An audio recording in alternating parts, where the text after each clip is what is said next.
عام طور پہ ہماری زندگی میں ہماری موٹر وہیکل کا رول بہت کلیدی ہے. ہم بڑی آسانی سے ایک جگہ سے دوسری جگہ جا سکتے ہیں، لیکن یقین کریں جب کبھی ایسے کسی بھی واقعے میں کسی موٹر وہیکل میں، کسی کار میں، کسی گاڑی میں آگ لگ جاتی ہے تو وہ پوری فیملی کے لیے ڈیزاسٹر بن جاتا ہے. آج ہم بات کریں گے کہ اگر کسی ایمرجنسی کی صورت میں ہم کسی گاڑی میں بیٹھے ہوں اور ہمیں محسوس ہو رہا ہو کہ ہماری گاڑی کو آگ لگ سکتی ہے تو ہم نے کیا کرنا ہے. ایک تو اس بات کا آپ دھیان رکھیں کہ آپ جب کبھی ایسی صورتحال سے دوچار ہوں تو آپ نے اس بات کو آبزرو کرنا ہے کہ کیا کہیں سے کوئی دھواں تو نہیں نکل رہا، کیا آپ کی گاڑی زیادہ ہیٹ اپ تو نہیں ہو رہی، اور کیا آپ کی گاڑی کی ساؤنڈ یا کوئی اس طرح کی چیز ڈفرینٹ تو نہیں ہو رہی. اگر ایسی کوئی صورتحال ہو، کسی بھی جگہ سے آپ کو کوئی دھواں یا کوئی اس طرح کی چیز محسوس ہو تو آپ فوری طور پہ اپنی گاڑی کو سائڈ والی لین میں لے کے جائیں اور اسے پارکنگ ایریا یا کوئی ایسی جگہ پہ کھڑی کر دیں جہاں پہ کسی پیچھے آنے والی گاڑی کا ٹکرانے کا احتمال نہ ہو.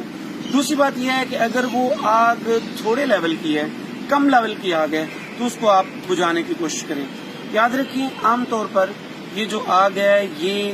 جو ہماری گاڑی کی وائرنگ ہے یا بعد میں کوئی سب اسٹینڈرڈ قسم کے الیکٹریشین نے اس کے ساتھ کام کیا ہوا ہے اور کسی جوڑ میں کوئی رس لگ گیا ہے، اس وجہ سے یہ آگ لگتی ہے. سم ٹائم ہماری اپنی لاپرواہی بھی ہو سکتی ہے، کئی لوگ اسموکنگ کرتے ہیں، اس کی وجہ سے آگ لگ جاتی ہے. سب سے بڑا خطرہ تب پیدا ہوتا ہے کہ جب آپ کسی آٹومیٹک گاڑی کے اندر موجود ہیں اور وہ کسی کولائن کے نتیجے میں اس کا کوئی بھی دروازہ نہیں کھل رہا اور آپ اس کے اندر موجود ہیں اور اس بات کا احتمال ہے، اس بات کا خطرہ موجود ہے کہ اس گاڑی کو آگ لگ سکتی ہے اور آپ اندر ٹریپ ہوئے ہیں. سم ٹائم یہ بھی ہو جاتا ہے کہ گاڑی کو واقعی آگ لگی ہوتی ہے اور گاڑی کسی بھی حادثے کے نتیجے میں رسپونڈ نہیں کر رہی ہوتی اور آپ اس گاڑی سے باہر نکلنا چاہتے ہیں تو آپ نکل نہیں سکتے. آپ کو میں ایک چھوٹی سی ٹپ بتاتا ہوں. ایک تو یہ ہے کہ آپ اپنی دونوں ٹانگوں کو اکٹھا جوڑ کے زور کے شیشے کو ماریں اور کوشش کریں کہ وہ شیشہ ٹوٹے.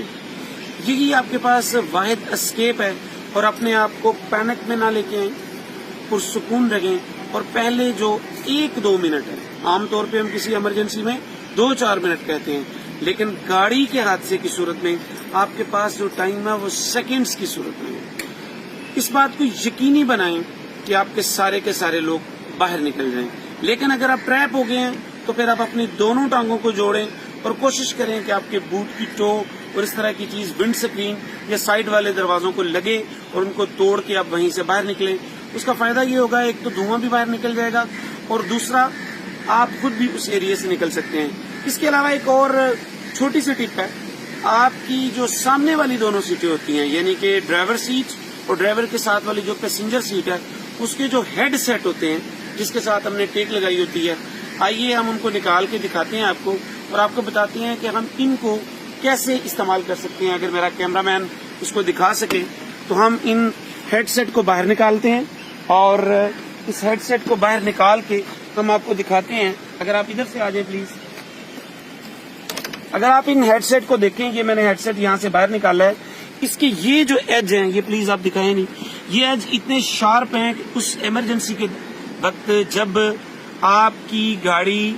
آٹو لاک ہو گئی ہے اور وہ کھل نہیں رہی اور کولائن کے نتیجے میں اس کے کچھ آپریشن ایسے ہیں جو صحیح طرح سے کام نہیں کر رہے، تو یہ جو اس کے شارپ ایج ہیں، ذرا انہیں کلوز دکھائیے گا پلیز. یہ جو دونوں شارپ ایج ہیں، آپ اس ہیڈ سیٹ کو جو کہ عام طور پہ آپ کے سر کے پیچھے ہوتا ہے، ہم اس کو نکال چکے ہیں اور آپ اس کو پکڑیں اور اسے زور کے ساتھ سائڈ والے دروازے پہ ماریں.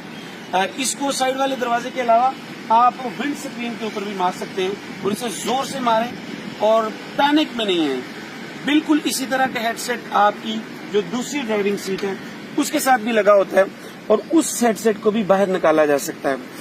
یاد رکھیں کہ ایمرجنسی کے وقت اگر آپ صحیح طریقے سے رسپونڈ کریں گے تو نہ صرف آپ اپنی جان بچا پائیں گے بلکہ آپ کے فیملی کے جو ممبرز ہیں ان کی جان بھی بچا پائیں گے. مجھے امید ہے کہ یہ چھوٹی سی ٹپ کسی ایسے شخص کے ضرور کام آئے گی جو کسی حادثے کا شکار ہو. اللہ نہ کرے آپ کبھی بھی کسی حادثے کا شکار ہو.